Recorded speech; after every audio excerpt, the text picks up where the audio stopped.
episode of Skip My Scars. And this episode is Be Authentic. Um, I am going to be your favorite business consultant. My name is Monita Varence. I've had over a decade helping businesses mitigate fraud risk, manage their operations, helping with marketing, the gamut of business operations. I'm Miguel, and this is my amazing co-host, Wynette. Hi everyone, my name is Wynette Mackey and I am your favorite wedding specialist. However, this show is about skipping my scars. I'm sure we all have some scars that we want to skip or that we can help each other skip. So this show is the place where you can heal out loud without judgment and without a bias. We are happy to have you and welcome. All right, so this show is definitely a passion project for us because it's a thing. I think a lot of times women don't feel safe enough to have these conversations, or sometimes your circle may not be mature enough to handle some of the conversations that you want to have. And so it may be good just to be able to be a fly on the wall sometimes and to resonate with the stories of other women. I have found that some of my greatest strategies and development have happened because a lot of women, they took the time to take me under their wing. They took the time when I was just entering the workforce to be like, no, you don't do that. No, you do it like this.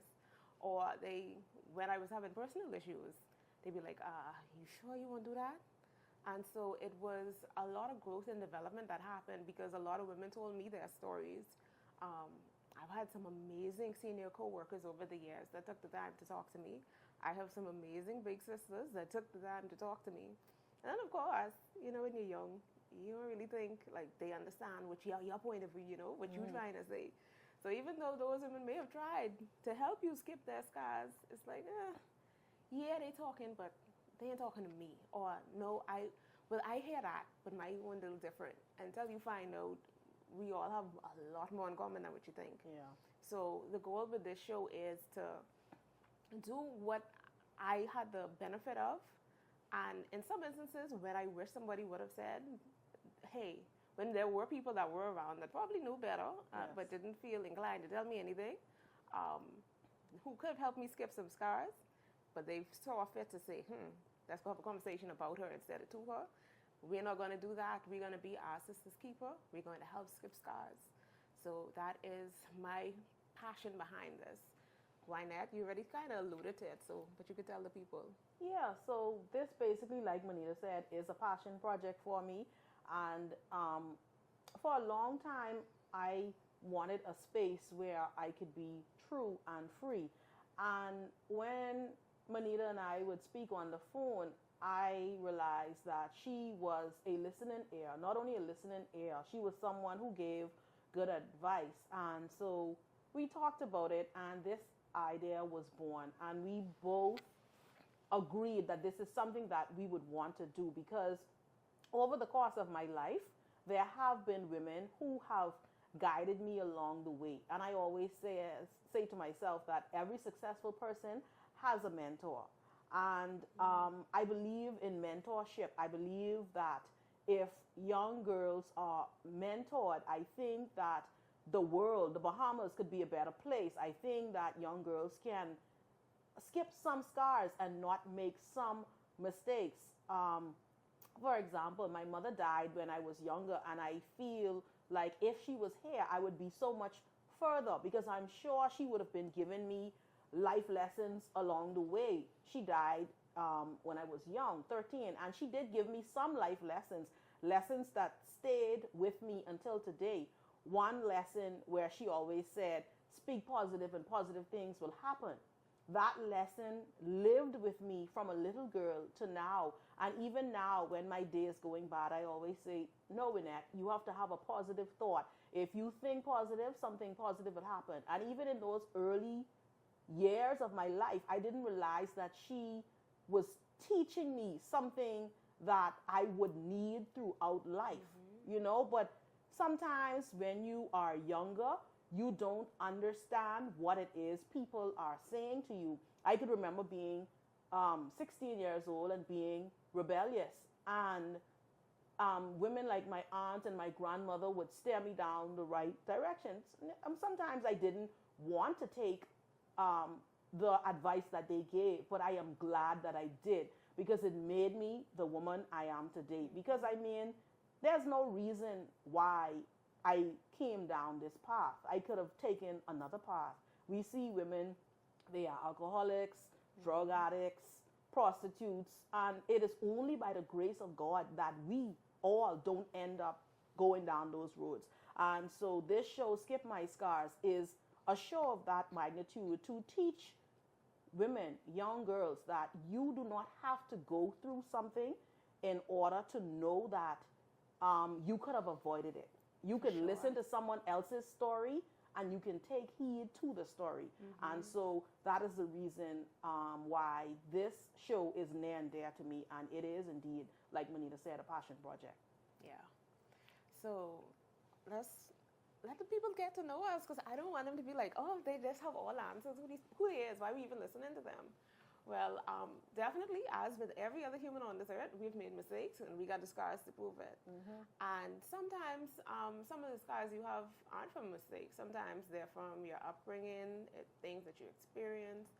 I know that for me, I definitely had I was exceptionally shy. Just because I have a vivid memory, like when I was in church, I must have been maybe 5. And we were doing this, I think they called the kids up to come and sing. And I went and I sang my little heart out. And I was so happy and proud of myself and going back to my seat. And this lady in the church, there were 3 of us that went up and sang. And when I was going back to my seat and the other little girl was going, this lady was pointing. And she, very audibly, she was like, oh yeah, she did sound okay, pointing at me. But then she's like, the other girl, she sounded better. She sounded better than her.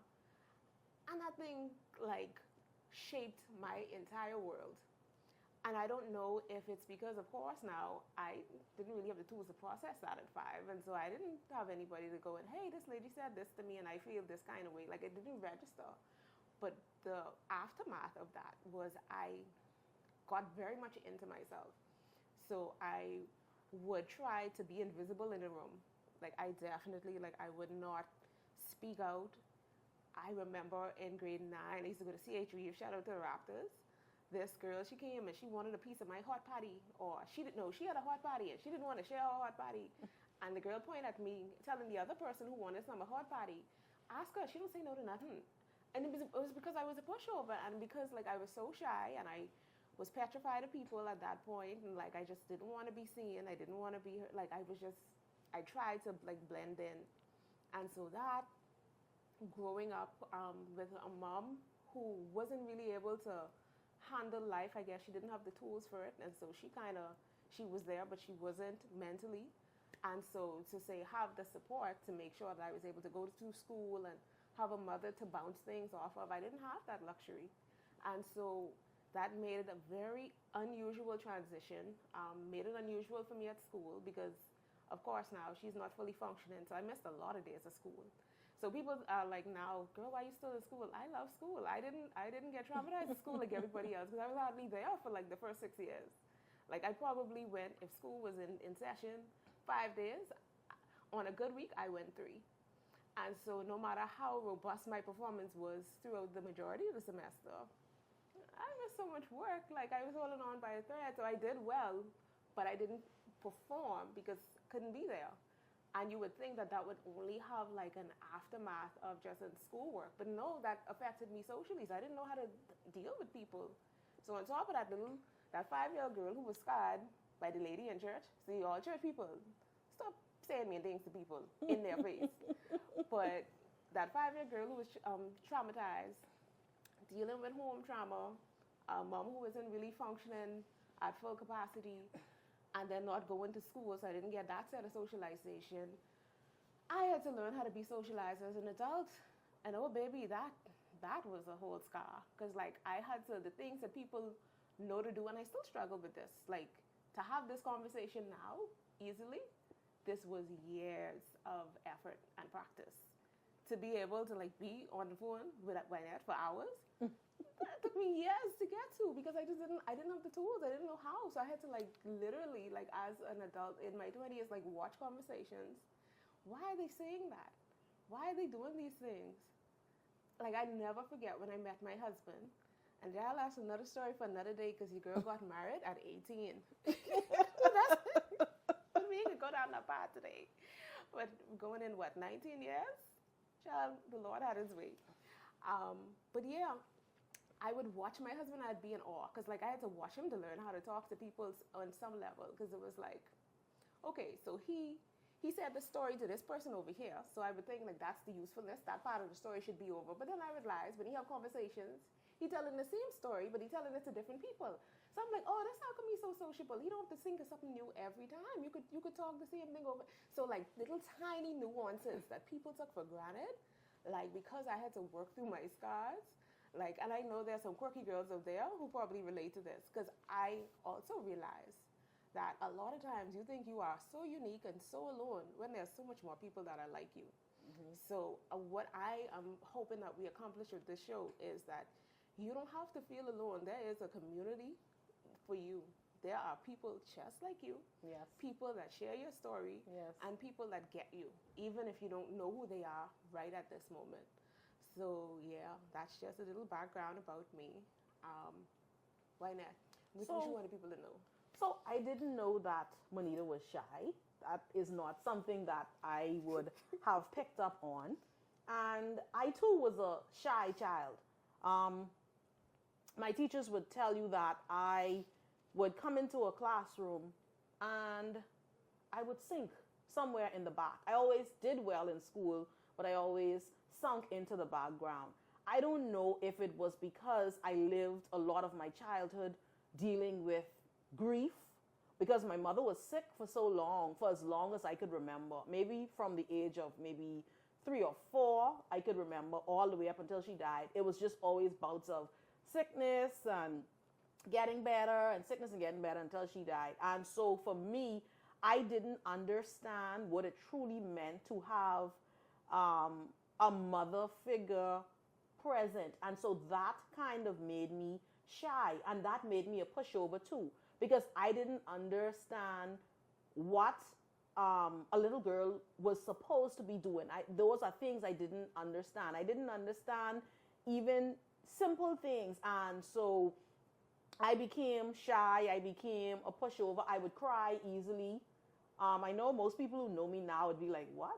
But I was a crybaby. If you said something too loud to me, I would go in the corner and cry. Today, that Wynette is no longer.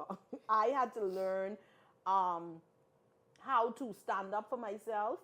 I had to learn how to be there for myself. Sometimes I think I'm still learning, because sometimes I think back about the times when I was a pushover, and now I think about today and I'm like, nobody taking advantage of me. But sometimes I realize that I have to be a little bit more calm with that. So that is something that I am learning. So I am aggressive, but not in a bad way. And I think that aggressiveness is the way I cope with my scar of grief. So that is one of the scars, and that is one of the ways that I cope. And I didn't realize it until maybe about 2-3 years ago that aggressiveness is a coping mechanism.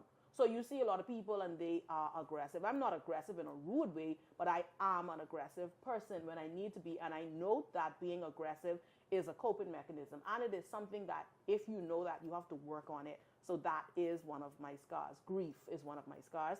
And I have a lot of other coping mechanisms, but aggression is one of those. So what do you think now at your age of whatever it is? Because for whatever reason, they say you don't tell the age, so we can stick with that methodology. But what do you think has enabled you to transition now? Because like for me, I know like after a while, like you start to realize, hold on, people's opinions won't kill me. I'm going to be okay. I don't have to lose sleep because so-and-so feel like so-and-so. I think I came to that conclusion maybe about 2-3 years ago. I realized like, you know, and excuse me, but to hell with people and their opinions. Like it doesn't really matter, because especially if you're not someone that does anything for me, like who even cares what you think? I don't care what you think. I mean, if someone else does, well, tools for them. And I feel like a lot of women live to keep up with the Joneses or the Joneses. And All the Joneses.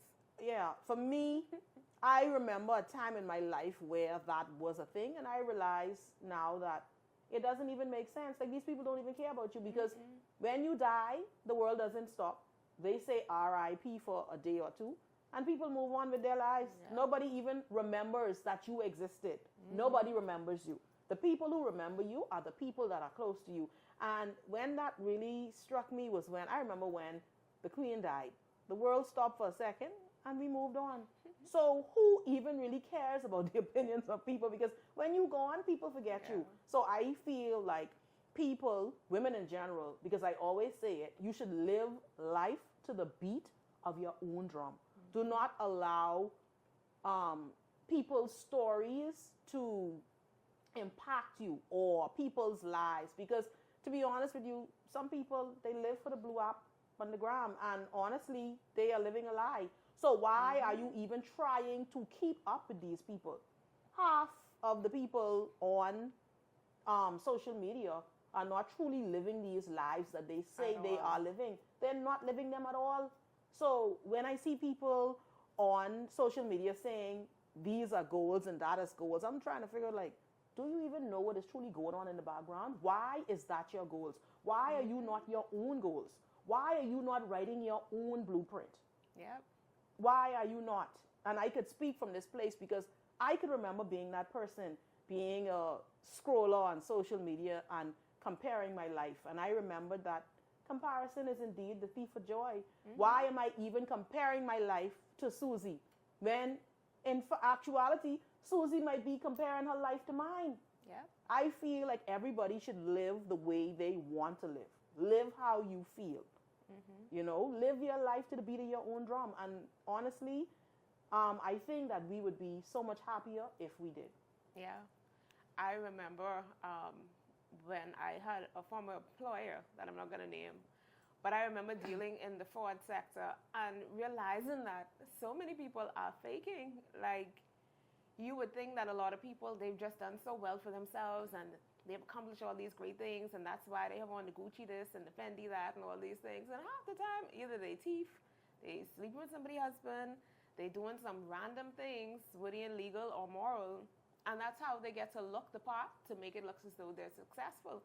And so now when you go on these social media apps and then you start comparing your life and you see how Sally Sue do all these things and they go into Dubai this way and do that, you don't know what they do. That's true. You don't know if they're in Dubai this week and they're in jail the next week because they thief to get to Dubai. Very true. And so now in the journey to becoming your authentic self, assess what it is what you want to do. Yes. Like, don't assess what Sally doing and then that's the metric for what happens next for you or what you should be aiming for. Like, what brings you joy for real? I feel as though that is a missing component in a lot of our lives. Like, actually, the pursuit of joy. Like, what do you actually enjoy doing? Yes. And how do you make room to do that? Yes. Like I said, for me, I actually enjoy school. I like learning. So, like, that, what people find to be a chore, if I adopt other people's narratives, like, I wouldn't do a lot of things that I do, but I find joy in it. And so it's really crafting your own narrative. Yes. Finding what it is that you are called to do, what the Lord ordained for you to do. And because I think too, when you start operating in spaces where you're not supposed to be, where you're trying to force yourself and it doesn't bring you joy, it's not what you're called to do, that is when you end up, even with all the success on paper, all the success on the socials, and you feel dead inside. And then the same token, you watching somebody now who feel dead inside and you thinking that's what you need to aspire to, and because you haven't hit those metrics by a certain age, or you fail at life. Yeah. What was your assignment to have the children that you have, to raise them well? Yes. And to just be an amazing mother. And that is really where you would be most fulfilled. But you're looking at Sally Sue and all the things they're doing. And so now you ain't happy. And so it's just really reconciling all of that, like really having a real conversation with yourself. Because I started doing that. I recommend self-help books. I recommend the Bible. You're going to find that I talk heavy about Christianity because I go hard for God. But you got to act, not just saying you go into church and you praying.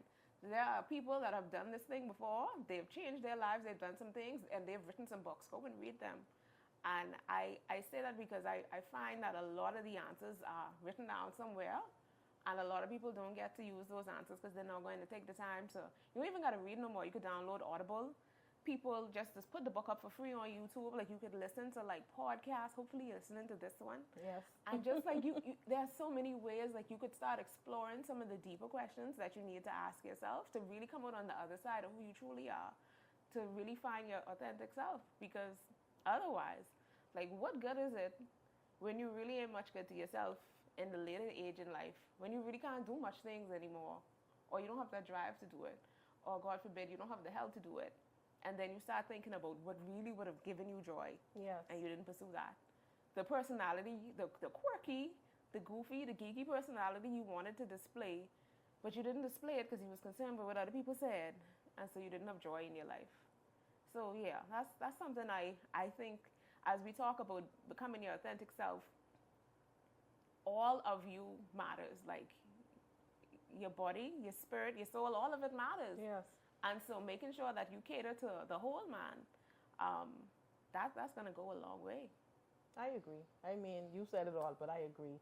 Being your authentic self to me is just basically living life to the beat of your own drum, not comparing your lives to someone else's, because comparison, and I say it all the time, comparison truly is the thief of joy. Because why are you comparing your life anyway?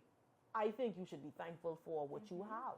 And I think Oprah says it all the time. And it is so true. I find that as I'm getting older now, it is so true. When you are thankful for what you have, you end up getting more. And it is true. I find that if I am grateful, more always finds me.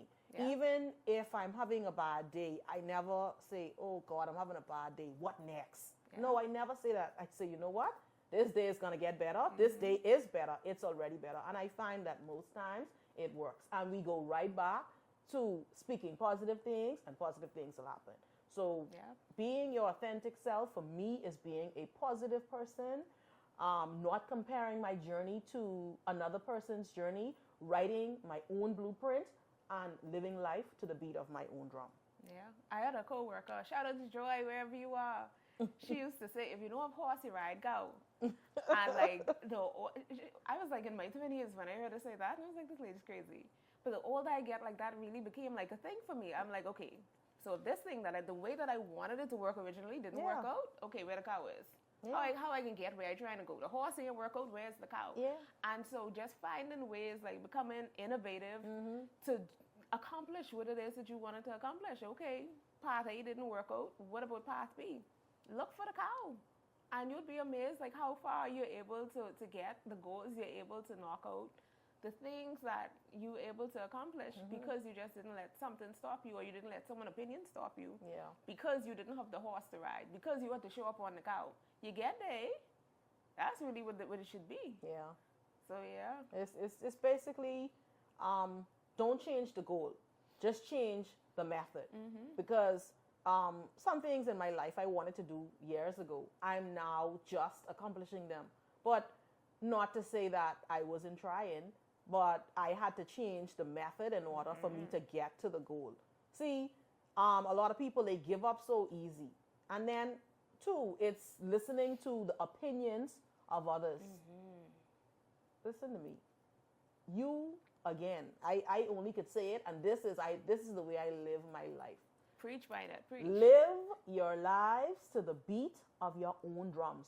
Do not allow people to put timelines on you. Oh, by this age, you should have your own business, or you should have your own house, or you should have had children. No. You are right on time. You are right on target. When you did it is when it was supposed to be done.